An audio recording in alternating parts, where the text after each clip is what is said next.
Hi, everybody. Luke Thomas here. I'm one half of the morning combat duo. Brian Campbell, of course, will be joining me on Monday, or I'll be joining him. We'll be together on Monday to go over all the results from UFC on ABC One. But I wanted to give you some instant reaction to today's main event and then the co-main event. Now, first, please give the video a thumbs up, hit that subscribe button. As I mentioned, a much fuller, a much more complete review we'll do on Monday. But what did I think about what happened in the main event and the co-main event? If you don't want spoilers, now's the time to go. Okay, let's take a look. Wow, Max Holloway. Holy Jesus.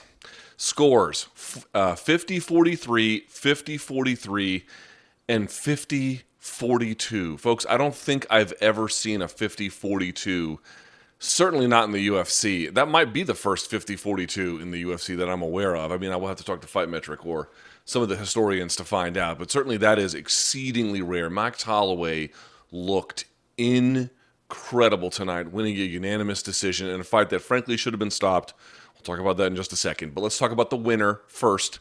Max Holloway, man, you want to talk about making a statement. You want to talk about letting everyone know he is not done with his business at featherweight. You want to talk about just letting everybody in the industry, if they forgot, realize he is very much still, well, Volkanovski's the man because he's got the belt around his waist at 145 pounds, but the days of Max Holloway not being able to contest for that title, they are not over, not by a long shot.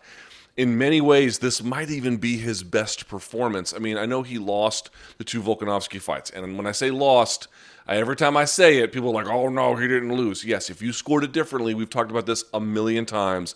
I don't want to relitigate it, but what the record shows is that he lost those two. Whatever you feel about that, it does appear to me pretty clear that he learned from those experiences, not just about Volkanovski and what he has to do better against him, but more about himself, how to train better, where he performs more ably, and how to get the best out of himself, how to win rounds the way he wants to win, how to approach different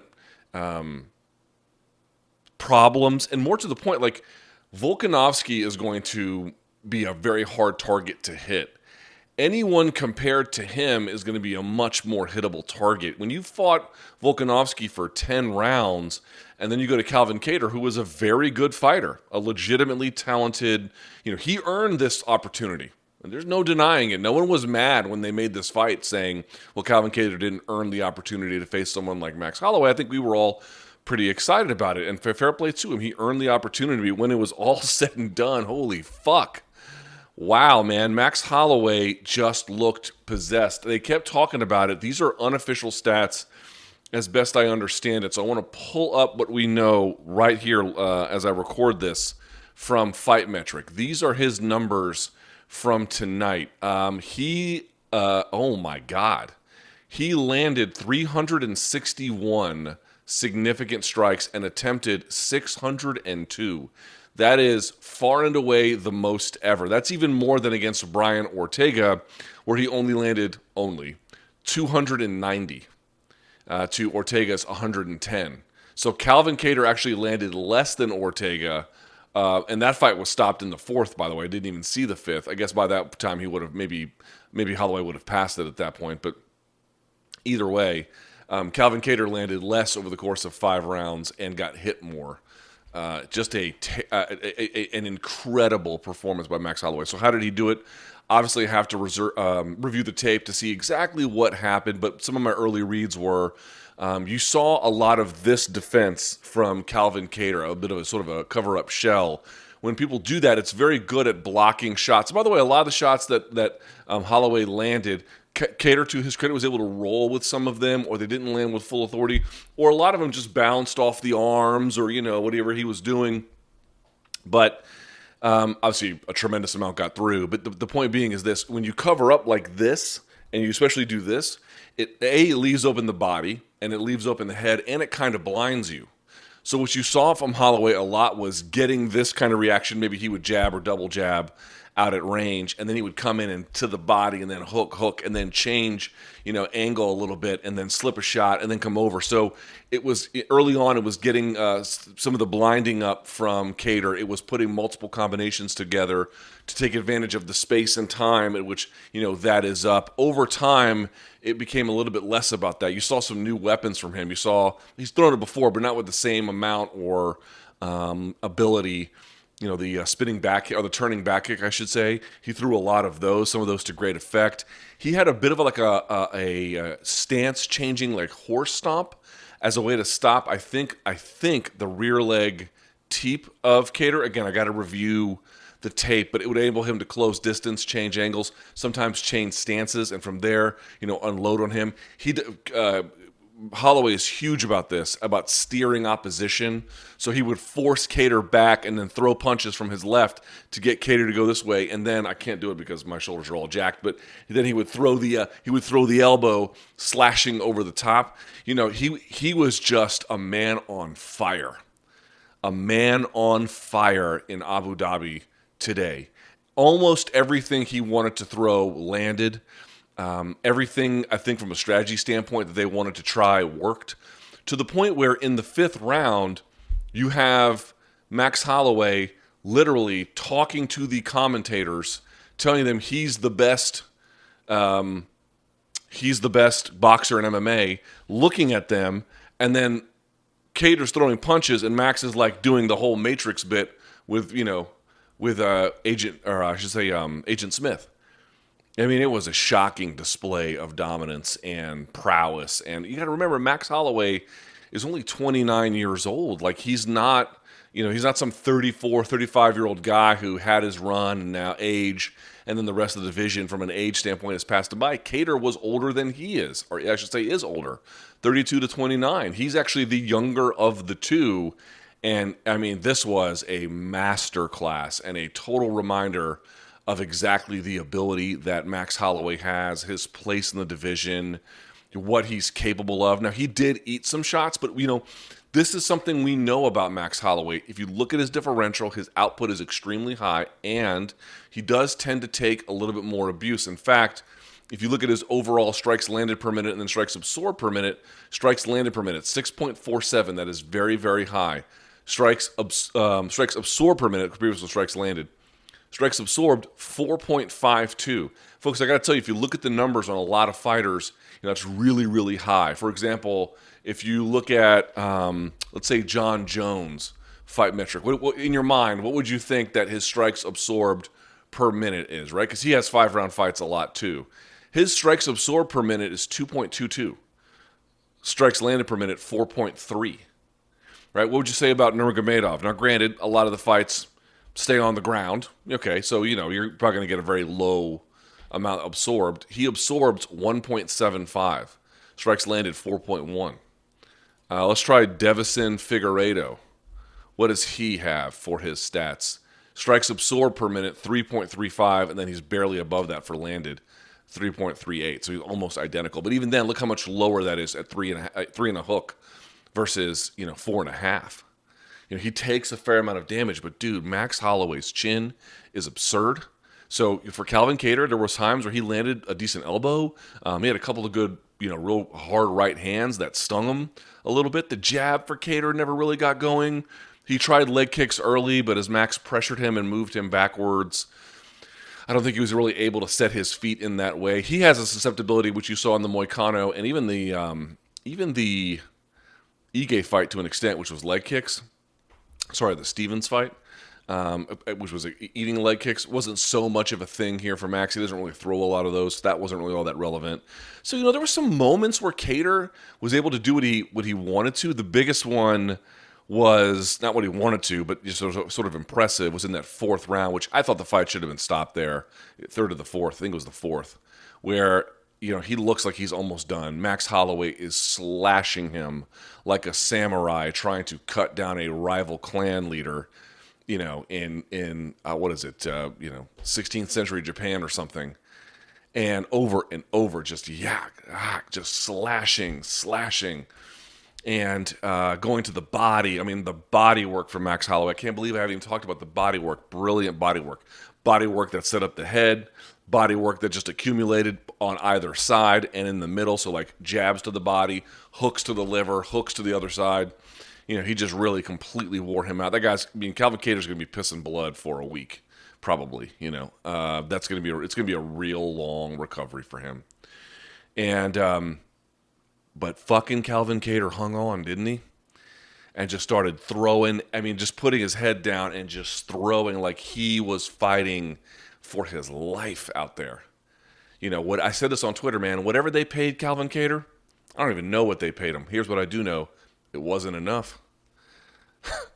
Let's be honest about what happened. That dude's career might have been shortened tonight. I don't know that. We always have to see. But when you have a 5-round beating, a literal historic featherweight beating, 50-43, 50-43, 50-42 on the judges, that is a historic beating. 360 significant strikes you absorbed. Not everyone comes out of that normal.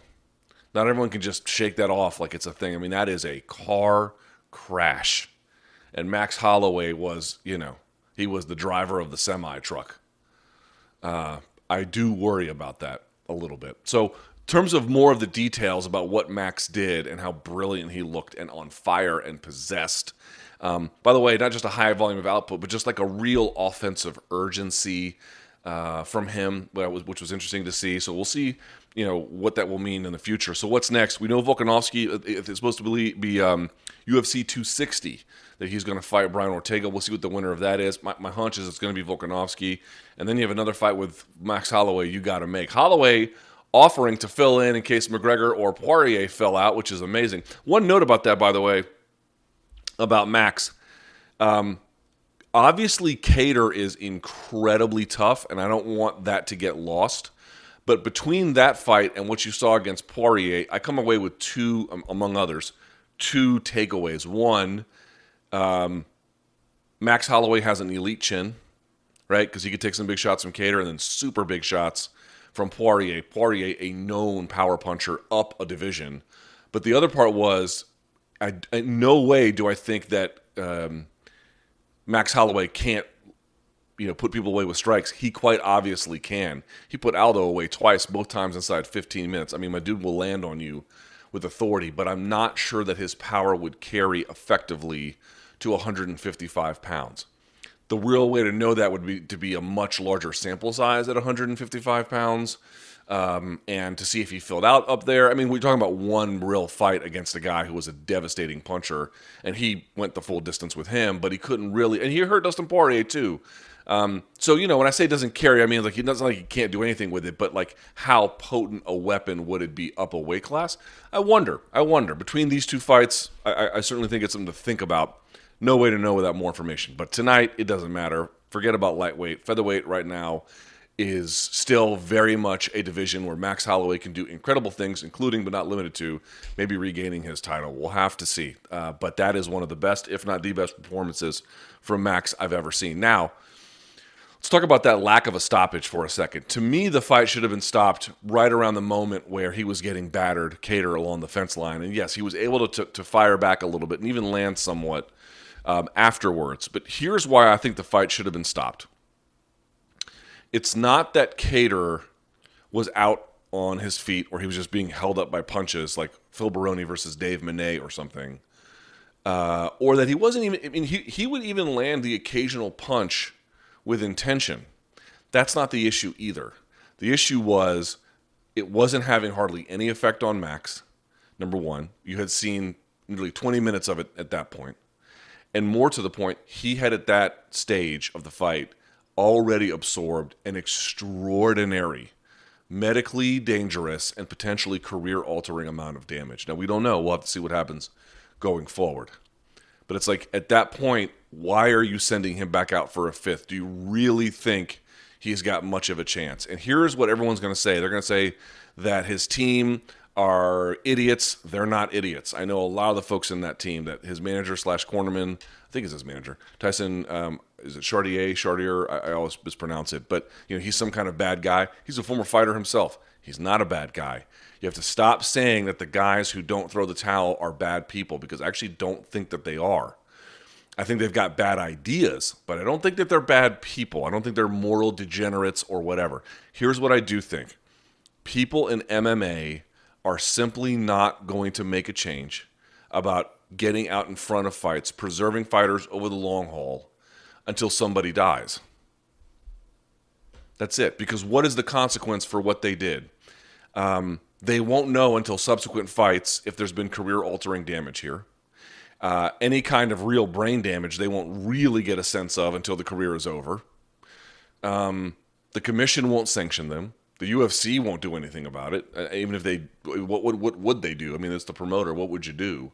Have a word with the guy? I mean, they can't get in there and stop the fights anyway. I don't think it's something you can really blame UFC for. So, and the ref didn't stop it either. So I think Herb Dean probably has some questions to ask as well. But the reality is, what's the consequence for not doing it? In the short to even medium run, nothing. I mean, you may get blasted in the media, but so what? That doesn't mean anything. And most of the media don't want to say anything full-throatedly anyway. So there really is no consequence. It is until there are consequences for these kinds of choices, they will just continue. So you can bang your fist down on the Formica and demand to see the manager and be angry about it. I'm not saying you shouldn't be. I don't understand how people can look at this and just send people back out there. But suffice to say that they do, because they are committed to the idea that if there is an ounce of fighting ability left, anything, you just never really know. Meanwhile, every indication tells you that they're probably going to just take an extraordinary amount of damage that they don't need to. Their chances of winning are grossly overestimated. But what is almost guaranteed to happen is that they're going to get absolutely walloped. And that is exactly what happened. He got absolutely walloped in that 5th round for no apparent reason. Even parts of the 4th, that didn't need to happen for no apparent reason. It did not meaningfully contribute to any kind of victory at all. Again, 50-43, 50-43, 50-42. So we're just waiting on someone to die. It sounds overly dramatic. It sounds weird, but it's just the reality. That's what we're waiting on. Quickly, let's talk about the co-main event. Matt Brown loses to Carlos Condit via unanimous decision. I think it was 30-27s in there. I think it was across the board, 30-27. Matt Brown didn't like that, which I could understand. I thought it was 29-28. I did see some people saying in the first round, did Carlos win by doing better striking and sort of resisting underneath? Perfectly reasonable debate. So I think if you scored at 30-27, that's not a big deal. I think it was just upsetting for him. Let me pull up the scores here just to be sure. Yeah, it was 30-27s across the board. So I think Matt's point is I didn't get a round on a judge's scorecard, really. So I understand both perspectives. I thought Matt, early looked pretty good. Sort of an urgency. The takedown he had was nice. He was staying in guard. He wasn't trying to pass, which I thought was a little bit curious, but he was able to do some damage under there. So I thought he had kind of won the first round. Again, you could say that the playing with the base that Carlos Condit was doing with the butterfly hooks and striking underneath. If you had it the other way, that's okay too. But Matt Brown certainly didn't look like overmatched or anything. It was toss up ish. Eileen Brown, but okay, we've been over it. But by the second and third rounds, he kind of faded a little bit. I mean, he had a moment in the third where he was able to reverse a couple of times. But Carlos Condit was tricky. I thought that I didn't think the fight was going to take place that much on the ground as it did. But he just seemed to be a little bit more creative on the feet, a little bit more spry athletically. And then I just think had more offensive weapons to go to more readily in those second and third rounds. Taking the back I thought was pretty big. Winning real key positional battles when it mattered. Hitting the switch when he did, which was kind of important as well. Stuffing a bunch of takedowns. Let me look up some of the stats for that one if I may here. Let's see. So for that one, not a ton of activity on the feet. 39 of 88 for Condit, 28 of 37 for Matt Brown, but total attempted by Condit, 209, 2 of 4 takedowns.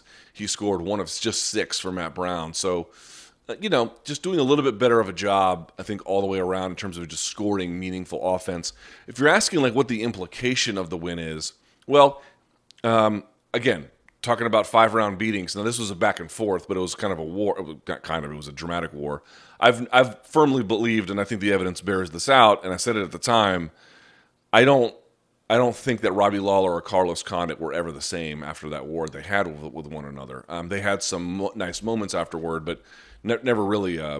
They didn't get back to the level they were at. So you're asking, like, where does he go from here? Well, what I would say is 2 wins in a row over Court McGee and now Matt Brown. Now, in both cases, neither he nor his opponent were ranked. So Court McGee might have been 15th or something, but I don't think so. I mean, certainly in the case of Matt Brown, neither he nor his opponent were ranked.